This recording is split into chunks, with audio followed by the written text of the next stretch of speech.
देशात सुरू असलेल्या युद्धाच्या पार्श्वभूमीवर व्यावसायिक गॅस सिलेंडरची टंचाई निर्माण झाली असून हॉटेल व्यावसायिक अडचणीत सापडले आहेत. यामुळे अनेक ठिकाणी हॉटेल चालकांना चुलीवर किंवा विद्युत शेगडीवर स्वयंपाक करावा लागत आहे. पूर्वी सुमारे 1650 रुपयांना मिळणारा व्यावसायिक गॅस सिलेंडर सध्या 2800 रुपयापर्यंत पोहोचल्याने हॉटेल व्यावसायिकावर आर्थिक ताण वाढला आहे. भेटत नाही. सध्या गॅसचा ऑर्डर दिलेला आहे आम्ही. गॅस तरी पण गॅसवाला म्हणत आहे की 2 ते 3 दिवस लागणार आहे. गॅसचे रेट वाढलेले आहे, भाव वाढलेले आहे. 2800 रुपये जवळपास पहिले आम्ही 1650 रुपयाला घेत होतो. आताचा रेट जवळपास 2800 रुपये सांगत आहेत.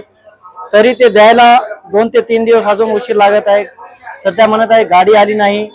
गाडी आली तर वितरित झालेला आहे. काही 20% भाग आहे, 20% शासनाने काहीतरी जाहीर केलेलं म्हणून असं सांगत आहे.